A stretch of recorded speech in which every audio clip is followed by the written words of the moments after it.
गिरिवरधारी जय गोपीजना वल्लभम् गिरिवरधारी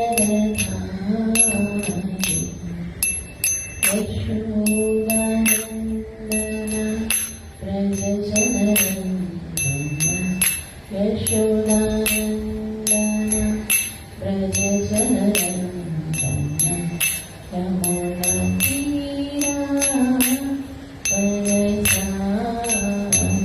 यमुनातीरा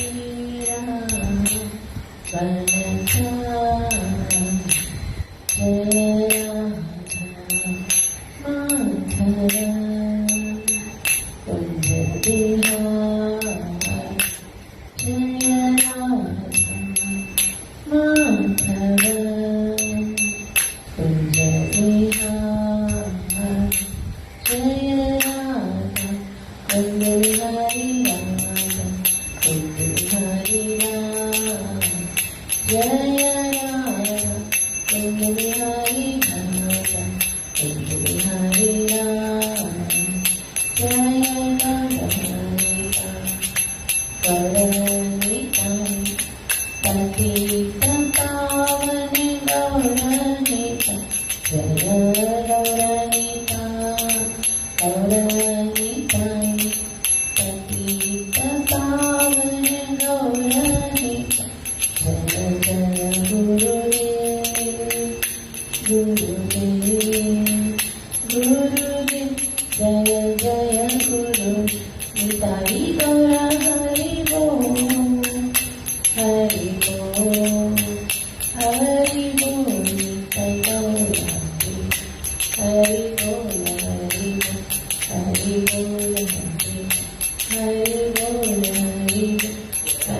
बोल हरि युद्धान हरिनाम संकीर्तन की प्रभुपाद ग्रंथ श्रीमद् भागवत महापुराण की श्रीमद् भागवतम सेकंड 5 अध्याय 18 जिसका शीर्षक है जम्बू द्वीप के निवासियों के द्वारा भगवान की स्तुति। जैसा कि हमने पिछली कथा में पढ़ा था कि जम्बू द्वीप वो स्थान है जिसमें कहीं न कहीं हम भी रह रहे हैं।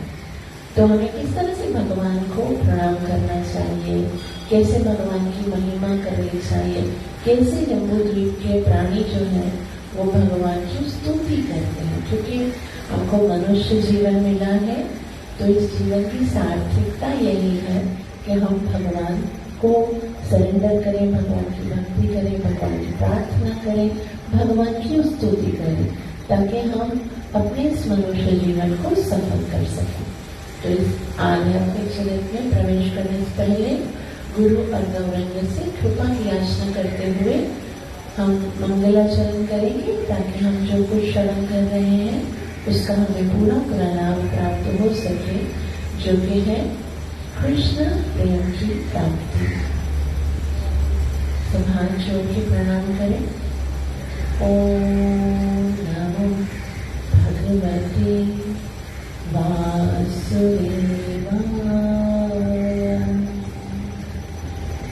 ओम नमो भगवते वासुदेवाय।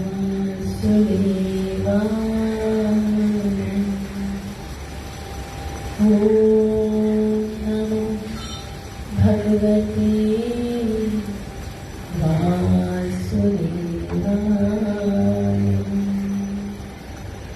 कृष्णाय वासुदेवाय देवकी नंदनाय च नन्दगोपकुमाराय गोविन्दाय नमो नमः।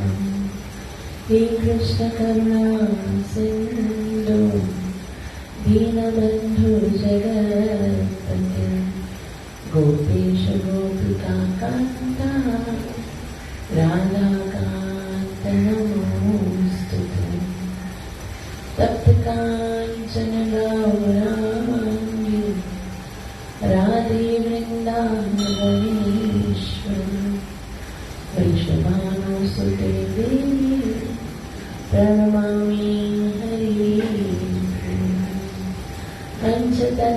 कृष्णात्मकं विश्वं भक्तरूपस्वरूपकं भक्तावतारभक्ताख्यं नमामि भक्तशक्तिकम्।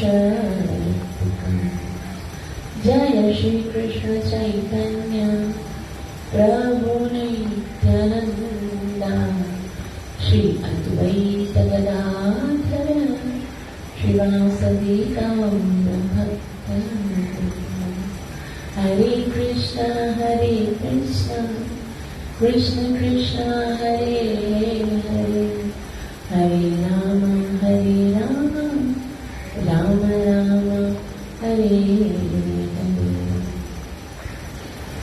श्रीमद् भागवतम 5वां स्कंद 18वां अध्याय। आज हम श्लोक नंबर 30 से प्रारंभ करेंगे, जिसमें भगवान के कूर्म रूप के बारे में किसी को पता है? भगवान का जो कूर्म रूप है, जब भगवान अष्टम स्कंद हम पढ़ेंगे ना 8वां स्कंद, उसमें जब समुद्र मंथन होता है तो समुद्र जो क्षीर का सागर है, दूध का सागर है, उसको मंथन किया जाता है। मंथन मतलब उसको भिगोया जाता है। जैसे हम दही को कैसे भिगोते हैं, फिर लस्सी बनाते हैं, उसे इतना बड़ा समुद्र है उसको भिगोया जाता है। और क्योंकि अब मंथानी चाहिए भिगोने के लिए, तो मंथाने के लिए मेरू पर्वत को लेके जाते हैं। बहुत बड़ा समुद्र है तो उसके लिए मंथानी भी बड़ी सी चाहिए ना। लेकिन वो क्योंकि पर्वत को जब समुद्र के अंदर डालते हैं तो समुद्र में क्या होता है, लहरें आती है ना बहुत सारी, तो पर्वत जो है ना वो डिसबैलेंस हो जाता है, कभी इधर जाता है कभी उधर। और जब तक टिकेगा नहीं तो फिर भूलेगा कैसे। तो फिर उसको टिकाने के लिए भगवान एक अवतार देते हैं, और वो अवतार होता है कच्छप अवतार। भगवान जो है वो कच्छप का रूप धारण करते हैं। कच्छप किसको बोलते हैं? कछुए को बोलते हैं, कूर्म जिसको बोलते हैं, टर्टल। वो अवतार भगवान लेते हैं और भगवान देवताओं को कहते हैं कि अब जो ये जैसे कछुए की जो पीठ होती है ना, बहुत कड़क होती है ना, बोले भगवान कहते हैं कि अब ये सुमेरु पर्वत को ना मेरी पीठ पे रख दो और उसके बाद समुद्र को मंथन करो। तो भगवान को इतना विशाल पर्वत कितना बड़ा होता है, तो उतना ही विशाल कच्छप होना चाहिए। तो इतना विशाल भगवान कच्छप का रूप धारण करते हैं, और इतना बड़ा जो पर्वत होता है वो भगवान के ऊपर रखा जाता है। और भगवान को जब ऐसे, जब पर्वत के नीचे हम देखते हैं बहुत सारे कांटे होते हैं, नोकीले होते हैं, तो भगवान को जब ऐसे पर्वत को इतना हिलाया जाता है तो भगवान को इतना सुकून मिलता है, एकदम रिलैक्स होता है। तो ऐसे हमारे आचार्य बोलते हैं कि आजकल भी बहुत सारे लोग जो है ना वो कहते हैं हम भगवान का अवतार हैं, या फिर उनके शिष्यों को बोलते हैं भाई हमारे जो स्वामी हैं वो भगवान का अवतार है। तो अगर वो वाकई में अवतार है तो उनको बोलो भाई भगवान ने तो कच्छप अवतार भी लिया था, उसके ऊपर सुमेरु पर्वत रखा था, और उसको जब हिलाया जा रहा था तो भगवान को बहुत आनंद की नींद आ रही थी। तो ऐसा करिए, आप भी ले जाइए, हम आपके ऊपर एक पर्वत रखते हैं और उसको घुमाते हैं।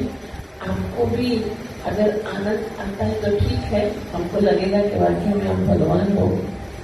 और अगर वो मना करे भी नहीं पर्वत नहीं रखो, बोला ठीक है पर्वत नहीं लगते, 200-400 क्विंटल की बोरियां रख देते हैं आपके ऊपर, कुछ दिनों तक तुम जिंदा रहे तो हम समझ जाएंगे कि तुम भगवान।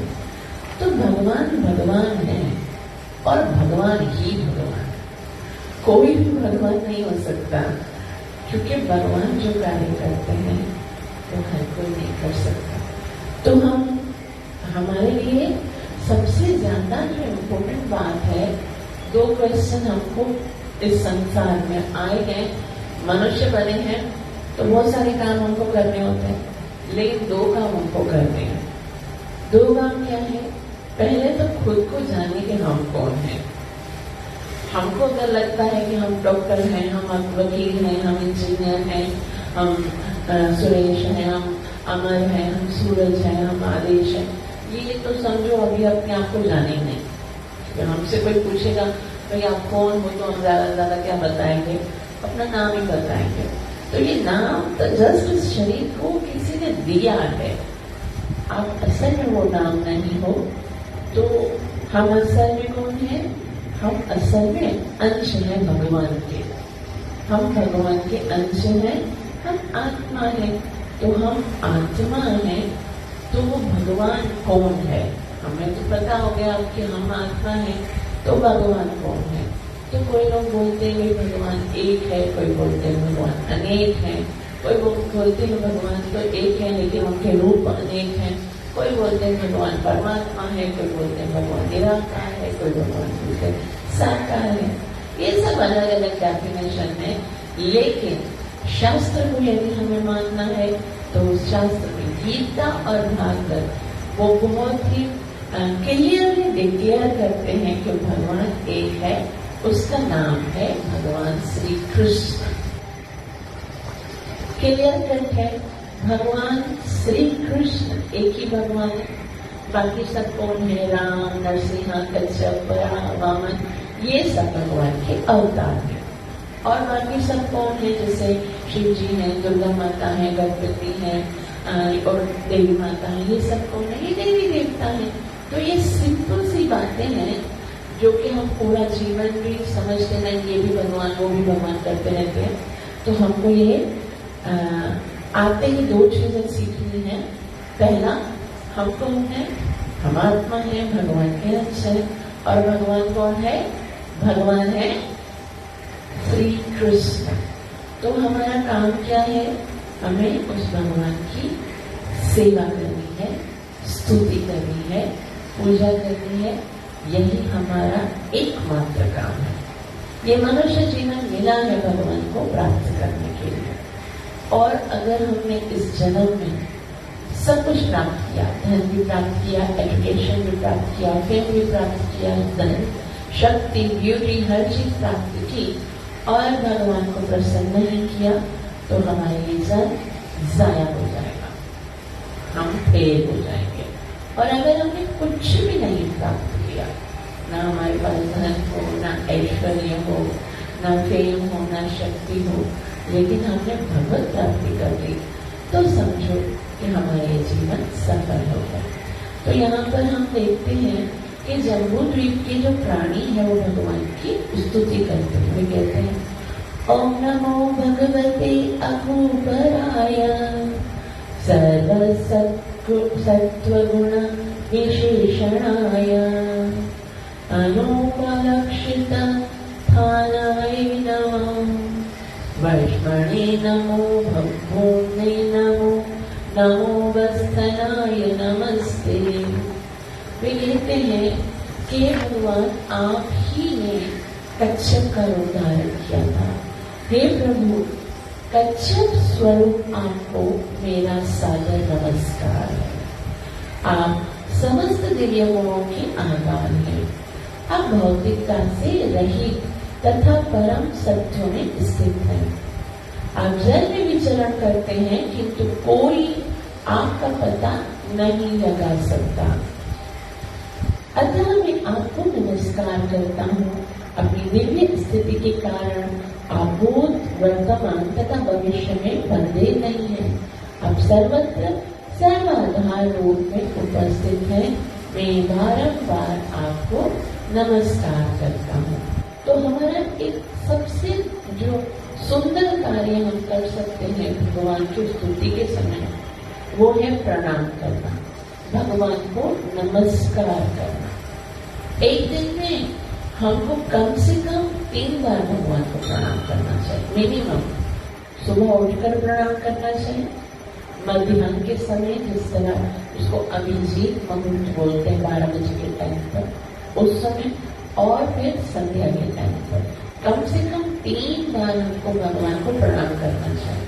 और प्रणाम करने के टाइम पर स्तुति करनी चाहिए, मंत्र भी पढ़ना चाहिए। जैसे हम भगवान को प्रणाम करते तो बोलते हैं ओम नमो भगवते वासुदेवाय। हे कृष्ण करुणा सिंधु दीनबंधु जगतपते श्रीमती राधा रानी का प्रणाम मंत्र होता है तब तक कंचन गौरंग। तो हमको पूरे भाव के साथ भगवान को प्रणाम करना चाहिए। और प्रणाम का परिणाम क्या होता है? भागवत तो लिखती है प्रणामो दुख शमनम, कि आप जो भी आपके जीवन में दुख है ना, उनके लिए आप क्या करते हो? अलग अलग डॉक्टर्स के पास जाते हो, डॉक्टर हमारे ये दुख दूर कीजिए। अगर घर की प्रॉब्लम है तो उसके लिए स्ट्रगल करते हैं, और भी बहुत सारी प्रॉब्लम्स हैं तो उसके लिए हम अलग अलग दुखों को दूर करने के लिए प्रयास करते हैं। लेकिन शास्त्र में लिखा है दुखों को खत्म करने का सरल, सुगम और इंस्टेंट तरीका है भगवान को प्रणाम करो। जितना जितना हम दिल के साथ है ना हम प्रणाम करते हैं ना, तो सिर्फ शरीर से करते हैं। हमारा शरीर तो झुकता है मगर हृदय नहीं झुकता। वास्तविक प्रणाम तो तब होता है जब हमारा मन झुके कि कृष्ण मैं आपकी शरणागति हूँ, सरेंडर करता हूँ मैं आपको। अब जैसे चाहो वैसे आप मेरे जीवन के साथ कर सकते हो। आप मुझे चाहे मान दो, चाहे सम्मान दो, चाहे आप मुझे राज्य प्रदान करो या भिखारी बना दो। वैकुंठला नरके निवासो अति वैकुंठवासो, आप मुझे कुछ भी प्रदान करो। न गति तदन्य, हे वासुदेव आपके अतिरिक्त मेरी और कोई गति नहीं। आप डिसाइड करो कि मुझे क्या देना है। आप मुझे खुशियां देना चाहते हो, आप मुझे खुश देखकर आनंदित होते हो, तो मैं खुश रहने के लिए तैयार हूँ। और अगर आप मुझे रुलाना चाहते हो तो मैं रोकर भी आपको प्रसन्न करने के लिए तैयार हूँ। आपको कैसा लगता है? जैसा मेरे पास और कोई चॉइस ही नहीं है, मैं बस आपको खुश देखना चाहता हूँ। और एक बहुत ही सुंदर बात है, जब हम भगवान को खुश देखना चाहते हैं तो भगवान का एक रूल है। क्या रूल है? ये यथामां प्रपन्नन्ते तथैव भजाम्यहम्। तुम जिस भाव से आओगे ना, मैं उसी तरह से डील करूंगा।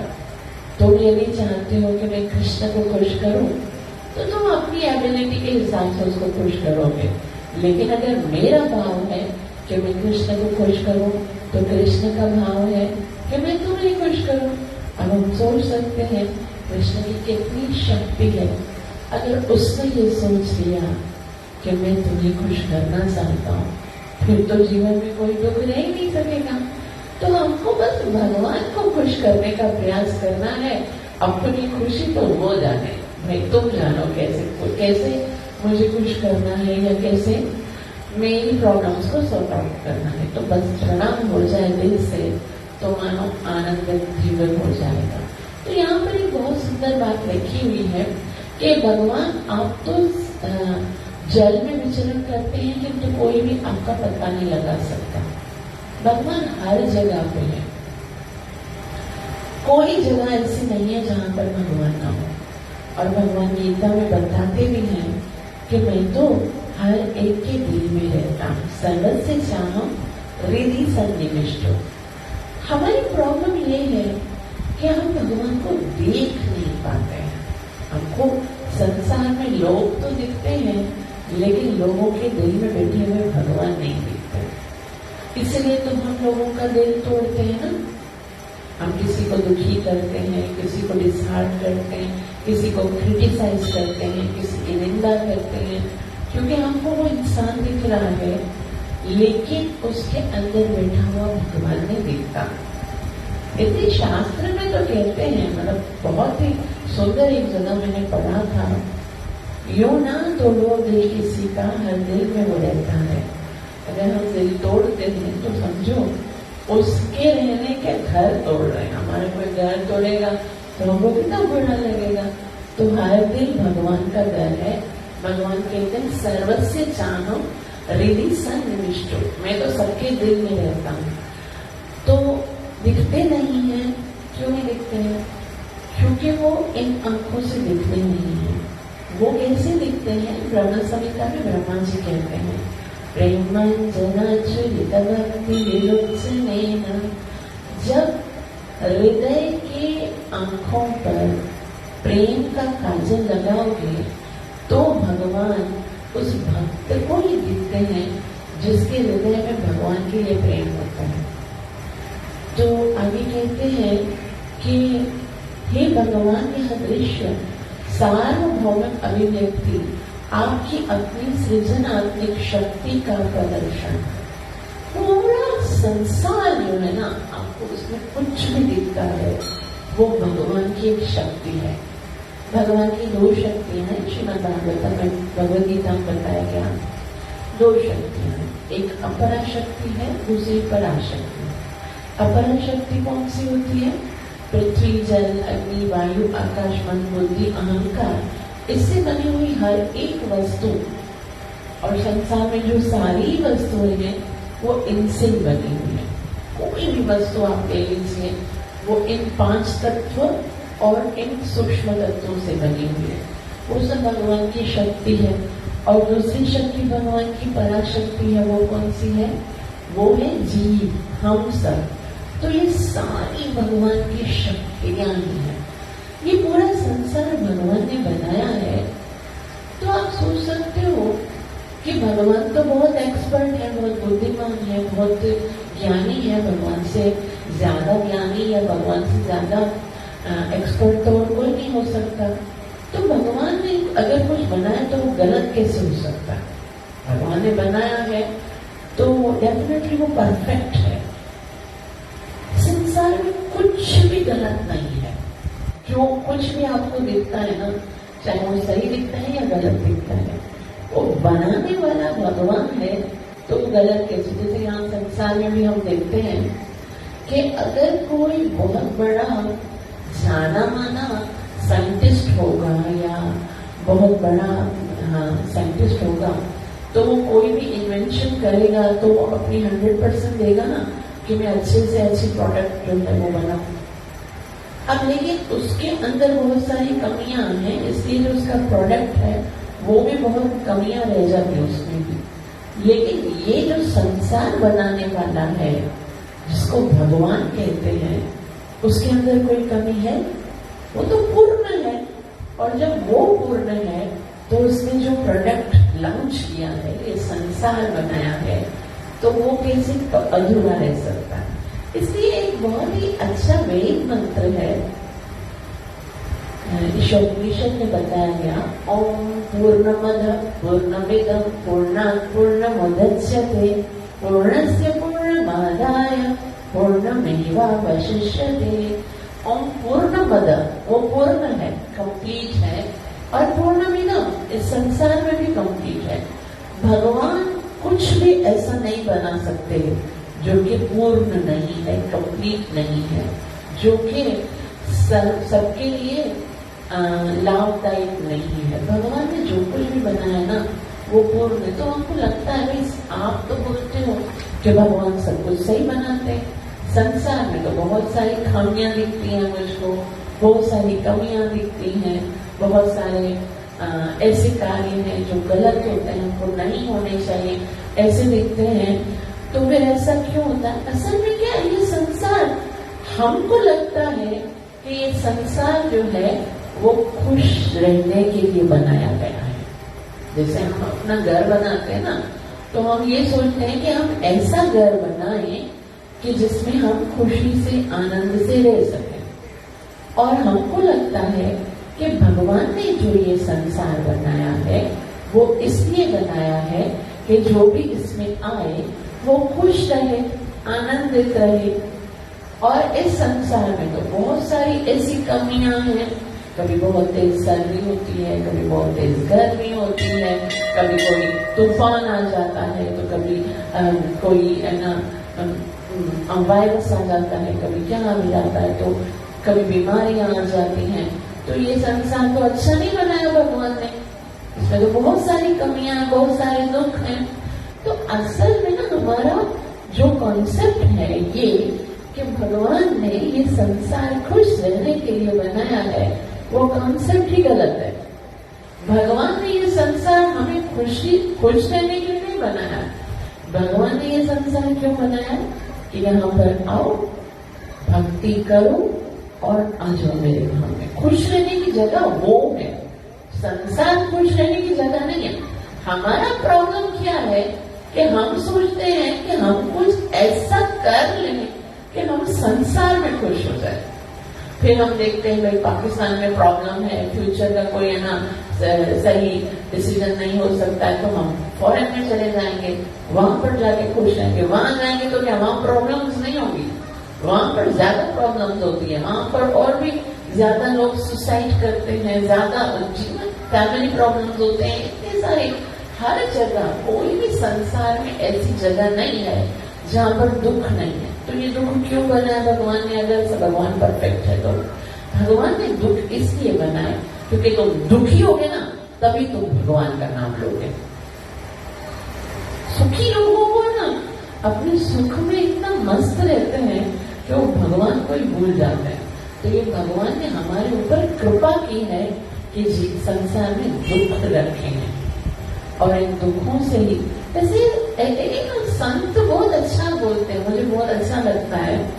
संत कहते हैं सुख के माथे सील पड़े जो नाम हृदय से जाए, बलिहारी व दुख के जो पल पल नाम रटाए। कि वो दुख तो बहुत अच्छे हैं जो हमें भगवान के निकट लेके जाते हैं। तो एक बात जो है गलतफहमी जो है हमारे मन में कि संसार हमें सुख देने के लिए बनाया गया है, उसको निकालना पड़ेगा। ये संसार सुख देने के लिए नहीं बनाया गया। संसार क्यों बनाया गया? क्यों बनाया गया? नहीं, दुख देने के लिए नहीं बनाया गया, तपस्या करने के लिए बनाया गया है। भगवान ने ये संसार इसलिए बनाया, भगवान कहते हैं अनित्यम असुखम लोकम इमं प्राप्य भजस्व माम। इस संसार को मैंने इसलिए बनाया ताकि तुम यहाँ पर आकर भक्ति करो, और भक्ति के लिए जैसे भी सरकमस्टेंसेस चाहिए ना वैसे हमारे सरकमस्टेंसेस हैं। हमको चाहे ऐसा भी नहीं है कि भगवान सबको दुख देते हैं ना। बहुत सारे संसार में ऐसे लोग हैं जिनको भौतिक सुख है क्योंकि भगवान को लगता है ये इंसान जो है वो इस तरह से भक्ति अच्छे से कर सकेगा, ये जो है वो इस तरह से भक्ति अच्छे से कर सकेगा। तो जो सरकमस्टेंसेस हैं, जो स्थिति परिस्थिति है ना, वो बस इसीलिए बनाई गई है कि इस स्थिति में आप भगवान का भजन कर सको। और हमको लगता है कि भगवान बोलते हैं इस स्थिति में ज्यादा से ज्यादा धन कमाओ और ज्यादा से ज्यादा टाइम जो है वो संसार को दो। तो यहाँ पर आगे कहते हैं कि भगवान जो है ये सब कुछ सारे संसार जो है वो भगवान की शक्ति है। इसके अंतर्गत अनंत रूप आपकी बहिरंगा शक्ति यानी माया का प्रदर्शन मात्र है। बहुत सारे संसार में जो कुछ भी देखने को मिलता है वो सब माया है। माया का क्या काम है बताओ? माया के दो काम है। एक क्या काम है? एक है कि वो जो असली चीज है ना उसको छुपा देती है। माया का पहला काम है असली चीज को छुपा देती है। और दूसरा काम क्या है? दूसरा काम है जो नकली चीज है उसको असली करके दिखाती है। जैसे आप कभी सिनेमा गए थे, सिनेमा में क्या होता है, आप अपने भाई के साथ जाते हो, बहन के साथ जाते हो, या अपनी पत्नी के साथ जाते हो, पति के साथ जाते हो, तो आपके साथ आपका अपना पार्टनर है ना, उसके साथ गए हो। लेकिन सिनेमा में जाते ही सबसे पहले क्या होता है, एकदम अंधेरा अंधेरा हो जाता है और उसमें आपका जो पार्टनर है वो आपको नहीं दिखता, आपको एक स्क्रीन दिखती है ना। वो स्क्रीन जो है वो असल में आप और आपका पार्टनर वो असली है और स्क्रीन में जो कुछ है वो नकली है। लेकिन माया का पहला काम जैसे वो है क्या है, उसने जो असली चीज है उसको छुपा दिया, ठीक है। और जो नकली चीज चल रही स्क्रीन पे वो एकदम असली बन के दिखती है और हम इतना ध्यान से दिखते हैं। एक हीरो है, एक हीरोइन है, एक विलन है। हीरो जो है वो कहीं चला जाता है, हीरोइन को विलन बहुत परेशान करता है और हम सोचते हैं ओ इसके साथ ये हो गया और ये हो गया और ये हो गया और हमको दुख हो रहा होता है, हम परेशान हो रहे होते हैं। और है ना, जब भी कोई ऐसा सिचुएशन आती है तो हमको दुख होता है। ये सब ऐसा ही है। असल में हम दो हैं, मैं और मेरा भगवान, तीसरा कोई है ही नहीं। ठीक है, हमारे अतिरिक्त आप और आपके भगवान के अतिरिक्त और कुछ सच्चाई नहीं है संसार में। तो माया ने पहला काम क्या किया, जो असलियत है उसको छुपा दिया, है ना। मैं यानी आत्मा और भगवान यानी परमात्मा, वो सब भूल गए, पता नहीं कहाँ चले गए। अब जो असलियत है वो छुप गई, और जो नकली है वो ऐसे होकर दिखता है जैसे यही सच है। ये मेरा भाई है, ये मेरा पति है, ये मेरा पत्नी है, ये मेरा बच्चा है, ये मेरा घर है, ये मेरा दुकान है, ये मेरा कारोबार है, ये मेरा संसार है, यही दिखता है। और हमको लगता है बस यही सब कुछ है, इसके अतिरिक्त तो कुछ नहीं है। भगवान तो पार्ट टाइम के लिए बस प्रणाम कर लिया, हो गया भगवान का काम। सुबह को अगरबत्ती दिखा दी, भगवान का काम हो गया। बाकी तो मेरा जीवन है भैया, मैं इंसान, मैं एक ह्यूमन बॉडी हूँ, मेरे बहुत सारे कर्तव्य हैं, मुझे ये करना है, ये करना है। ये सब जो नकली है ना, वो आपको असली लगने लगता है, और जो असली है इसको कहीं साइड में रख देते हैं, वो हमें याद ही नहीं रहता। इस तरह से सिनेमा में अपना पार्टनर याद नहीं रहता। तो जो कुछ भी है वो माया का प्रदर्शन है। अतः ये विराट रूप आपका वास्तविक रूप नहीं है। आपके वास्तविक रूप का दर्शन तो केवल भक्तजन दिव्य भावना में रहकर कर सकते हैं। ये संसार में जिसको हम बोलते हैं ना, भगवान निराकार है, भगवान कण में है, भगवान विश्व रूप है, भगवान ये है, भगवान वो है, ये उनका वास्तविक रूप नहीं है। वास्तविक रूप तो जो भक्तजन कर सकते हैं। वो कैसा रूप है,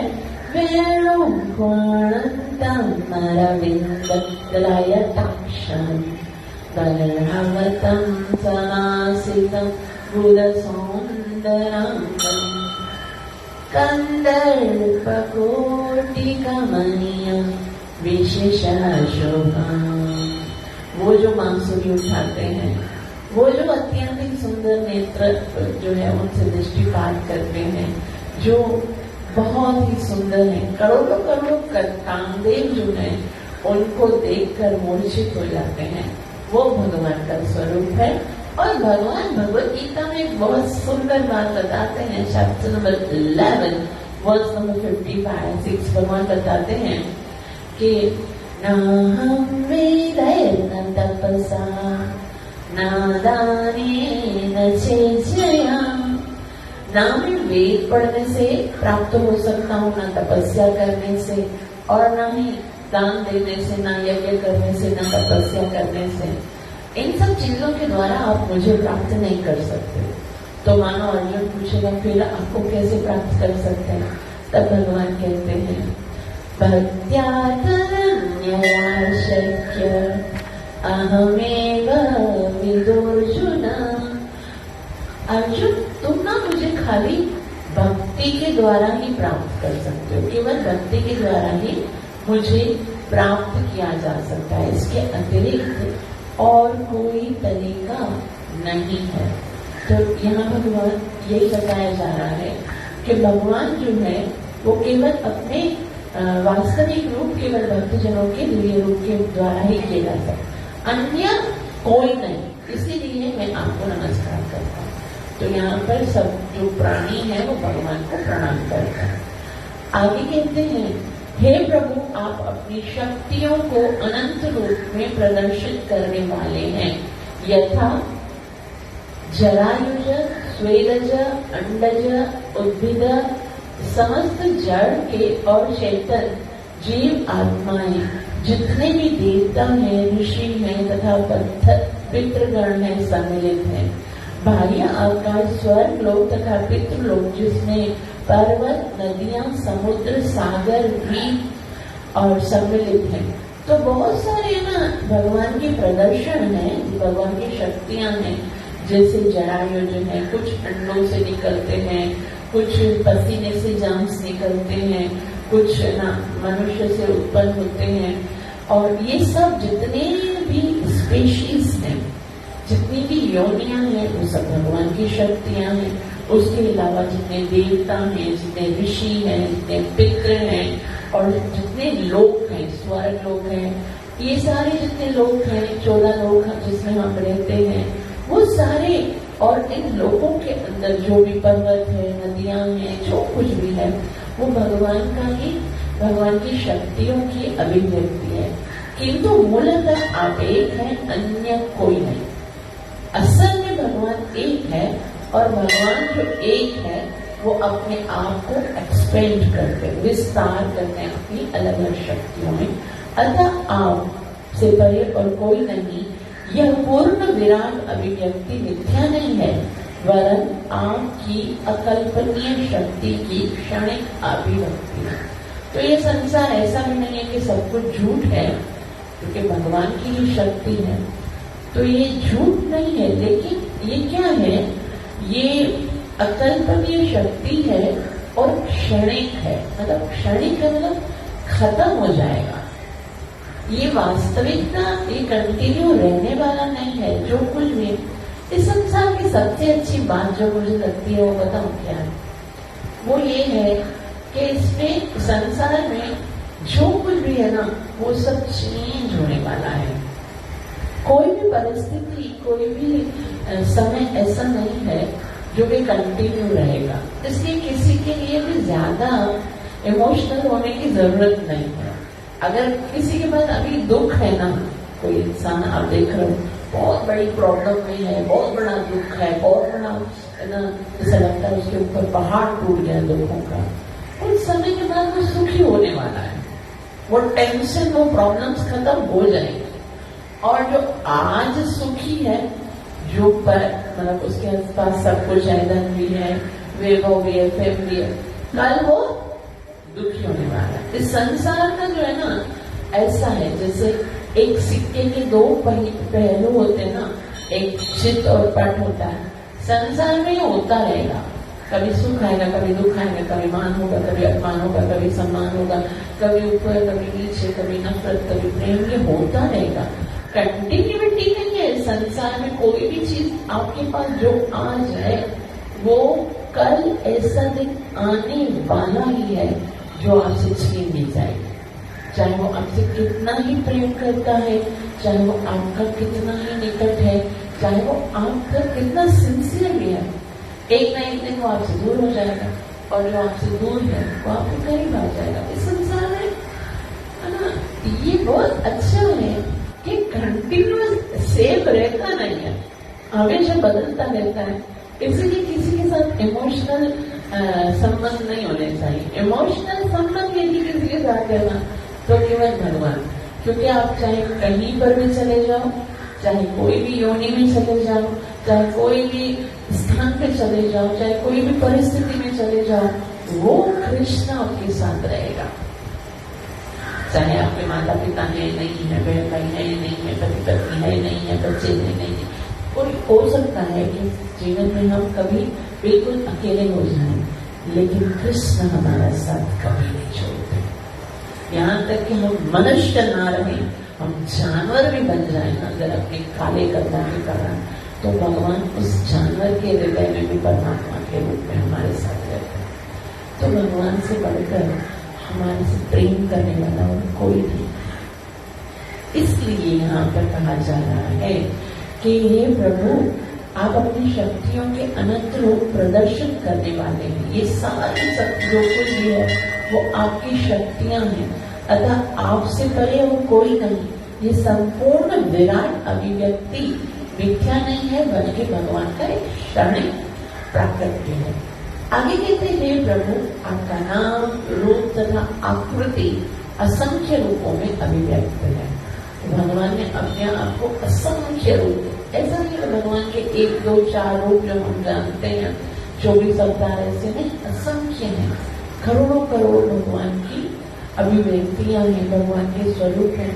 निश्चित रूप से ये नहीं कहा जाता है कि आप कितने रूपों में विद्यमान हैं, फिर भी आपके स्वयं के अवतार कपिल देव जैसे मुनियों ने इस विराट जगत में 24 तत्व निश्चित किए हैं। अतः यदि कोई सांख्य दर्शन में रुचि रखता है तो उसे चाहिए कि विभिन्न सत्यों को वह आपसे सुने।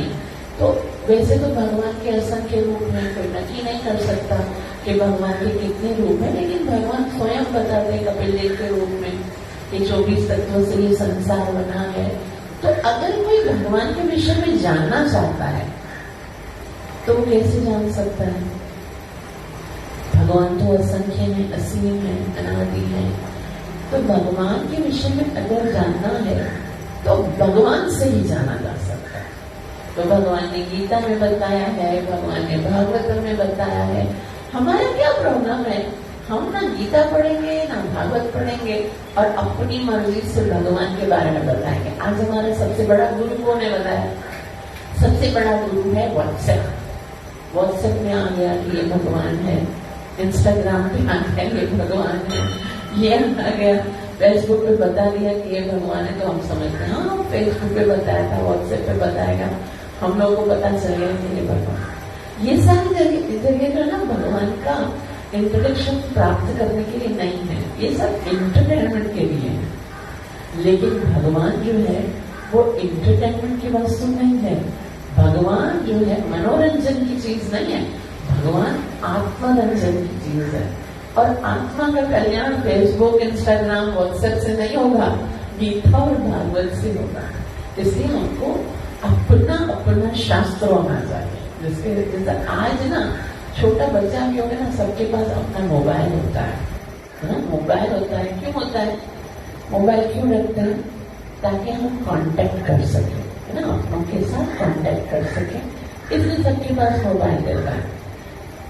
और कभी कोई हम लोग सोचते नहीं कि हमारे पास अपनी भगवत गीता भी होनी चाहिए।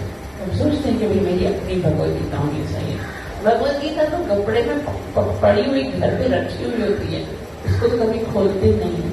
जिस तरह से हम अपनी मोबाइल के लिए कितना क्रेजी होते हैं कि भाई मेरी मोबाइल एक दिन के लिए भी खराब हो जाती है तो परेशान हो जाते हैं, कोई ले जाता है तो परेशान हो जाते हैं कि भाई मेरी मोबाइल ले गया, मैं कैसे कांटेक्ट करूंगा।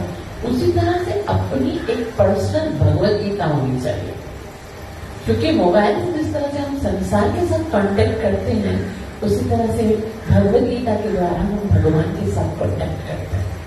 और वो अपनी पर्सनल कॉपी होनी चाहिए। जब दिल करे ना भगवान से बात करने के लिए, भगवान से बात कर रही हो ना जब, तब अपनी भगवत गीता खोलनी चाहिए।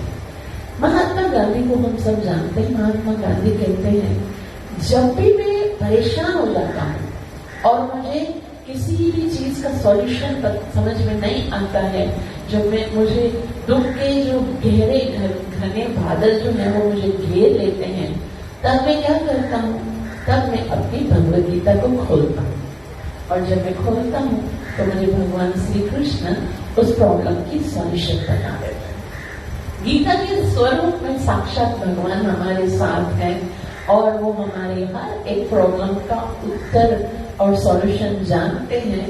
बस हमें खाली उनके साथ अपना जो संबंध है उसको बनाना है। तो यहाँ पर ये बताया जा रहा है कि भगवान जो है वो हर एक असंख्य रूप है और वो भगवान ही बता सकते हैं। लेकिन दुर्भाग्यवश जो आपके भगवान के भक्त नहीं है, वे केवल तत्वों की गणना तो कर पाते हैं किंतु आपके वास्तविक रूप से अनभिज्ञ रहते हैं। मैं आपको नमस्कार करूँ तो ये बात तो डन है कि भगवान को केवल भगवान के भक्त ही जान सकते हैं और कोई नहीं जान सकता। तो अगर हमको भगवान को जानना है और अपने मनुष्य जीवन को सफल करना है तो हमें क्या बनना पड़ेगा? भगवान का भक्त बनना पड़ेगा। तो हमको लगेगा कि भाई भक्त तो बहुत मुश्किल से बनते हैं, शायद भक्तों को व्हाइट कलर की ड्रेस पहननी पड़ती है, तिलक लगाना पड़ता है, कंठी लगानी पड़ती है, बाल काटने पड़ते हैं, तो भक्त तो शायद ऐसे बनता है। ऐसा नहीं है। भक्त बनने के लिए क्या करना पड़ता है? भक्त बनने के लिए हमें भगवान का नाम जप करना पड़ता है। अगर हम भगवान का नाम जप करते हैं तो हम भगवान के भक्त बन जाते हैं। कलयुग में बस एक ही काम करना है। क्या करना है? हरे कृष्णा कृष्णा कृष्णा हरे हरे, हरे राम राम राम हरे हरे। अगर इस मंत्र को हम कंटिन्यूस पढ़ेंगे और जो काम भगवान ने मना किए हैं, भगवान ने जो आदेश दिए हैं कि हमें मांसाहार नहीं करना चाहिए, हमें नशा नहीं करना चाहिए, हमें अवैध संग नहीं करना चाहिए, जुआ नहीं खेलना चाहिए, ये 4 काम नहीं करने और 1 काम करना है, बस ये हो गई भक्ति। 4 काम कौन से नहीं करने हैं? हमें नॉन वेजिटेरियन मांसाहार नहीं करना है, नशा नहीं करना है, अपनी पत्नी और पति के अतिरिक्त किसी के साथ संबंध नहीं रखना और जुआ नहीं खेलना। ये 4 काम नहीं करने और 1 काम करना है। कौन सा करना है?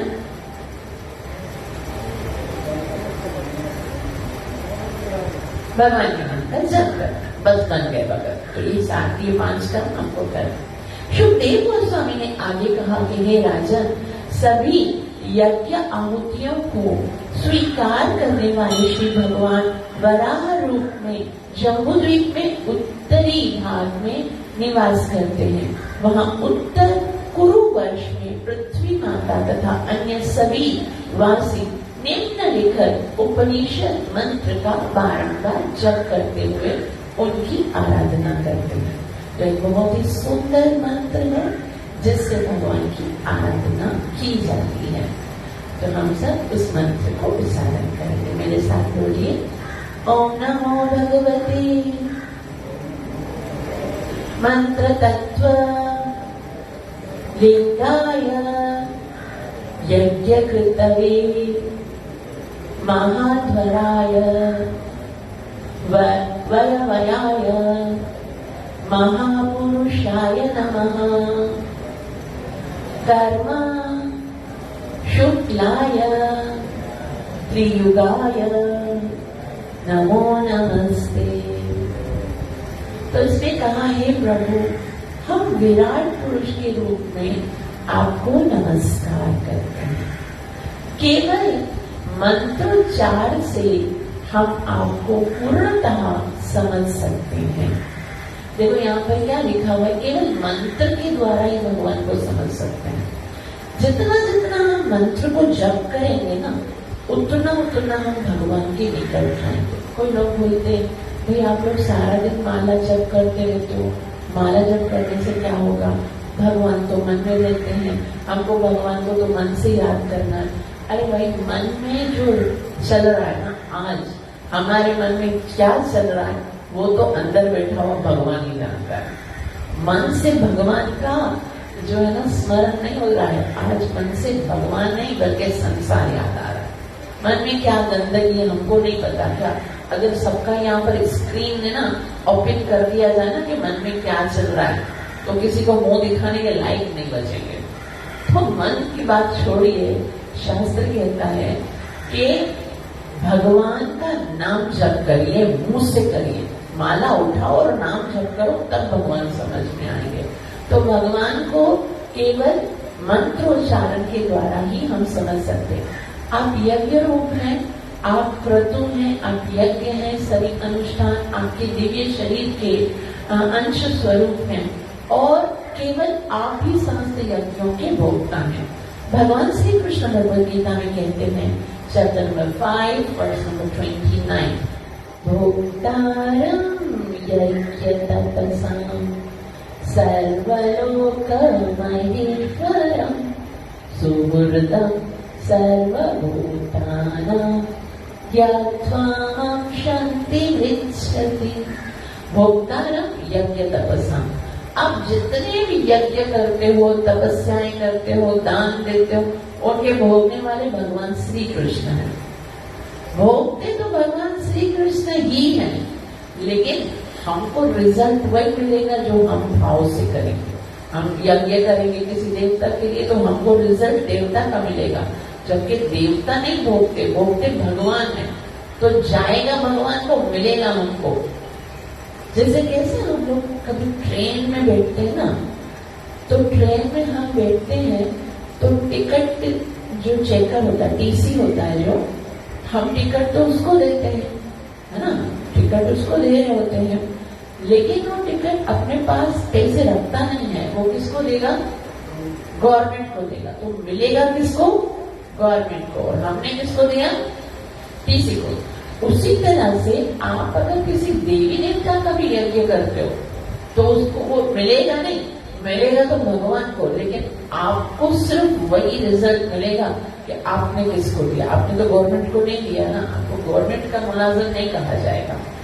आपको तो उसी टीसी को देने वाला कहा जाएगा। तो हमको तो ध्यान रखना चाहिए कि हमको गवर्नमेंट जॉब चाहिए, क्योंकि गवर्नमेंट जॉब होती है उसके अंदर है ना एक स्टेबिलिटी होती है ना। सब लोग चाहते कम सैलरी मिले लेकिन गवर्नमेंट जॉब हो, क्योंकि वो परमानेंट रहती है और जॉब खत्म हो जाएगी तो भी आपको पेंशन मिलती रहेगी, आपको बाद में भी प्रॉब्लम नहीं होगी।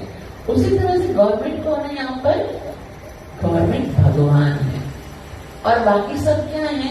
बाकी सब अपना अपना प्राइवेट ऑफिस खोल के बैठे हुए हैं। तो अगर हम प्राइवेट नौकरी करते हैं कभी भी हमें निकाला जा सकता है, थोड़ी सी गलती करेंगे या कुछ और होगा तो भी। लेकिन गवर्नमेंट जॉब अगर पक्की हो जाए ना, फिर आपको टेंशन करने की जरूरत नहीं है, पूरा जीवन भी सुखी रहोगे, मरने के बाद भी घर वालों को पेंशन मिलता रहेगा। उसी तरह से अगर हम भगवान की भक्ति करेंगे तो संसार में खुश रहेंगे, मरने के बाद हम तो भगवान के धाम जाएंगे, भगवान हमारे परिवार का भी ख्याल रखेंगे। तो यहाँ पर बताया जा रहा है कि भगवान ही सब कुछ है, चाहे वो यज्ञ कर रहे हैं या हम जो है ना वो दान दे रहे हैं, जो कुछ भी है।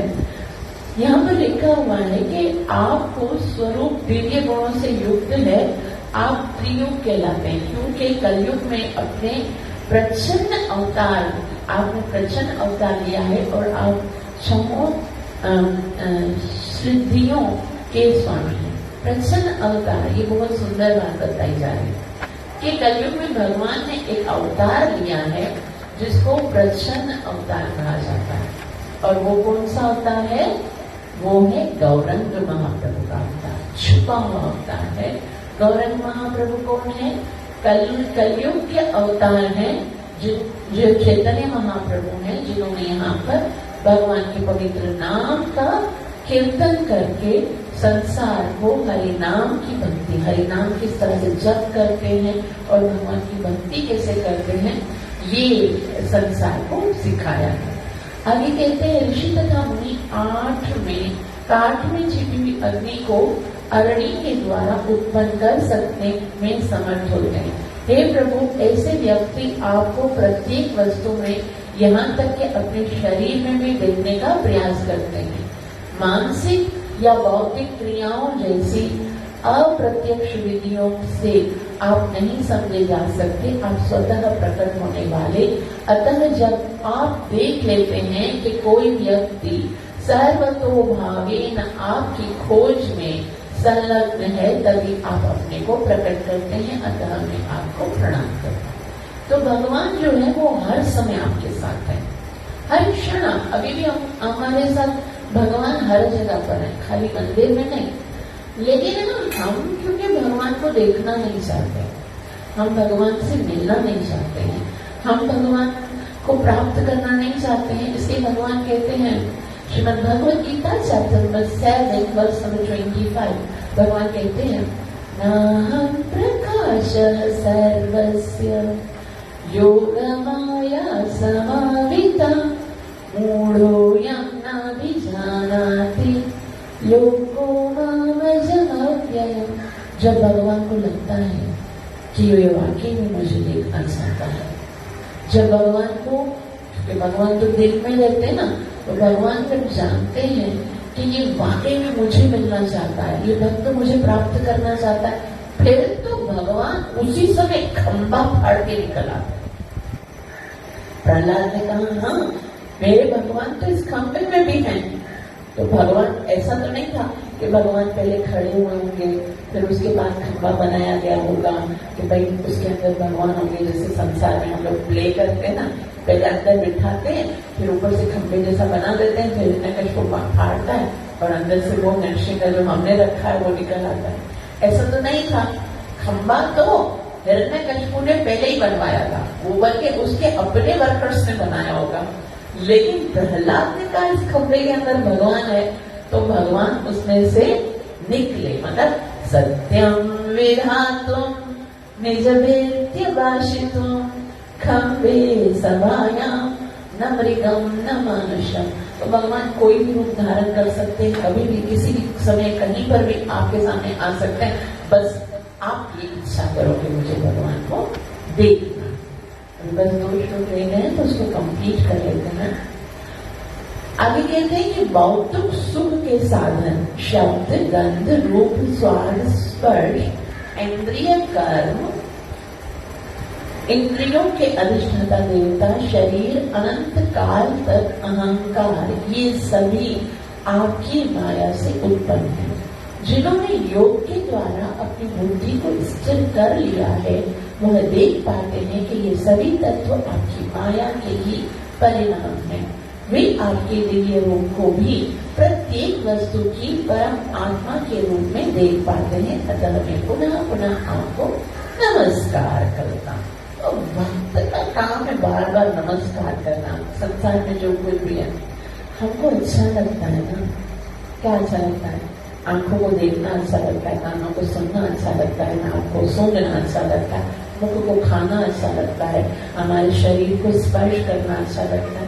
तो ये सब रूप, रस, स्वाद, गंध, ये सब भगवान के द्वारा, ये संसार, ये शरीर, ये अहंकार, ये सब भगवान ही की माया है।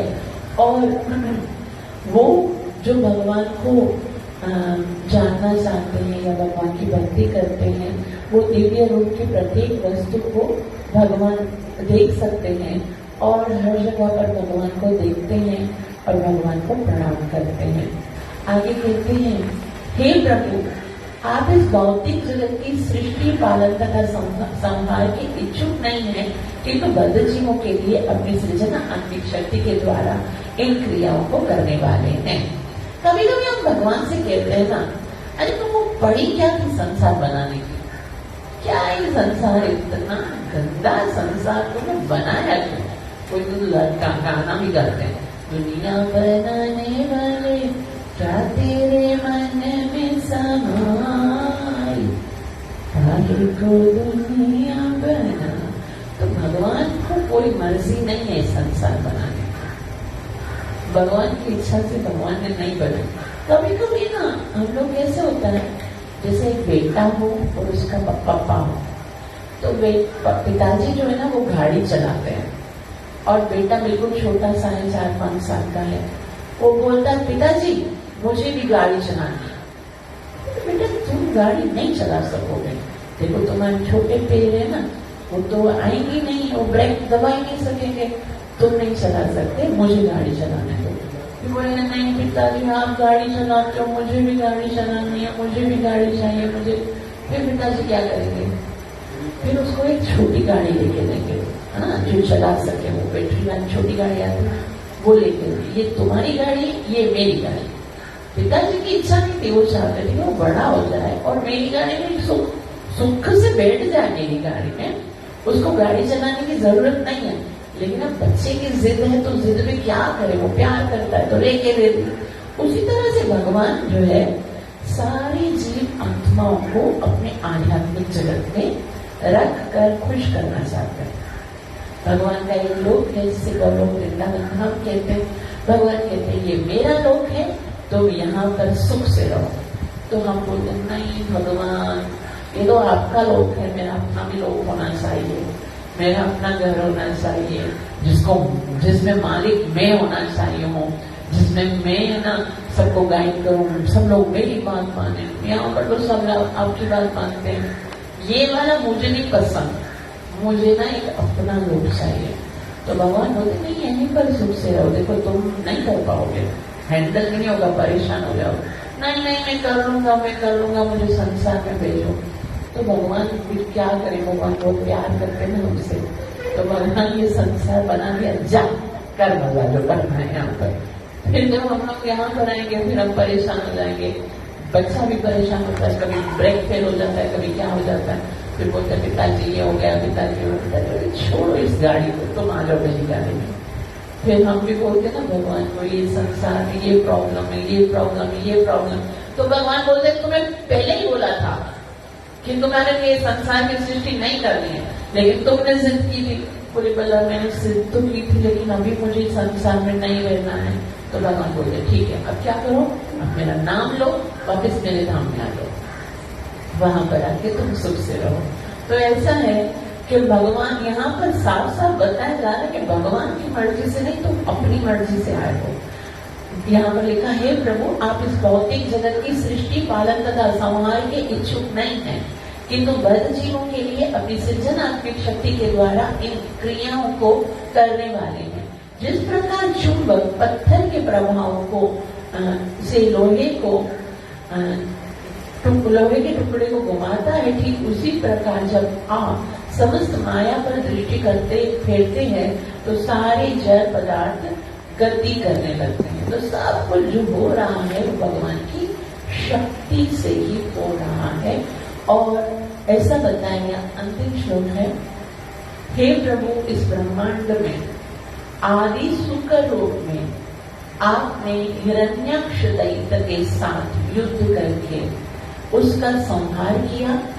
फिर आपने अपने दांतों के अगले भाग से मुझ पृथ्वी को गर्भोदक सागर से उसी प्रकार ऊपर उठा लिया जैसे क्रीड़ारत गज जल में से कमल पुष्प तोड़ लेता है। मैं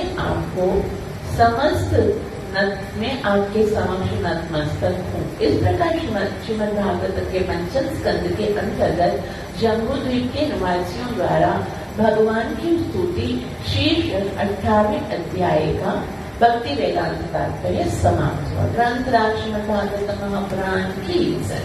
तो अंतिम श्लोक में पृथ्वी माता कहती है कि आपने आदि सुकर अर्थात वराह रूप धारण किया, और वराह रूप धारण करके भगवान ने क्या किया था, जो हिरण्याक्ष ने पृथ्वी देवी को समुद्र में डाल दिया था ना, जल में, वहां से भगवान ने वराह रूप धारण करके पृथ्वी देवी को निकाला, अपने दांतों पर उसी तरह से रखा जैसे एक गज जो होता है, हाथी जो होता है, जब समुद्र में जाता है तो वहां पर कमल होते हैं और कमल को अपनी सूंड से उठा के लेके आता है।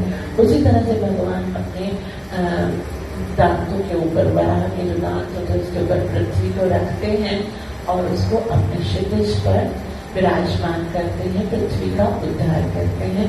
तो इसलिए पृथ्वी माता कहती है कि मैं आपको सादर नमस्कार करती हूँ। तो यहाँ तक हमने ये 5वें स्कंद का जो 18वां अध्याय है उसको कंप्लीट किया। आप सबका बहुत बहुत आभार जो आप सबने श्रवण किया। कृपया मुझे आशीर्वाद दीजिए कि मैं भगवान के नाम का प्रेम से जप कर सकूं और गुरु और गौरंग को अपनी सेवा और साधना से प्रसन्न कर सकूं। Thank you so much. और अभी श्राद्ध का महीना चल रहा है तो आपसे निवेदन है कि अपने मित्रों के लिए अवश्य श्राद्ध कीजिए, ये हमारा कर्तव्य है।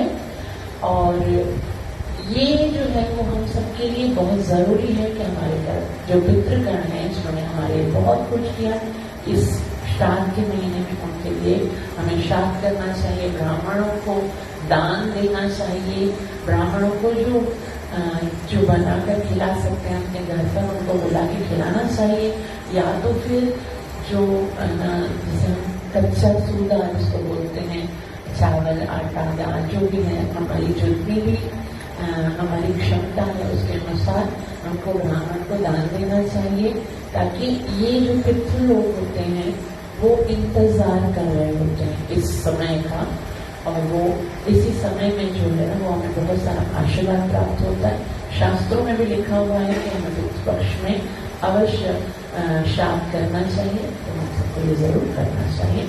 और सबसे बड़ा श्राद्ध क्या है, हमको भगवान के पवित्र नाम का जप करना चाहिए। जब हम जप करते हैं, जब हम शास्त्र पढ़ते हैं तो इससे हमारे पितृ बहुत खुश होते हैं। 2 मिनट के लिए भगवान का नाम लेंगे। हरे कृष्णा कृष्ण कृष्ण हरे हरे, हरे राम राम राम हरे हरे।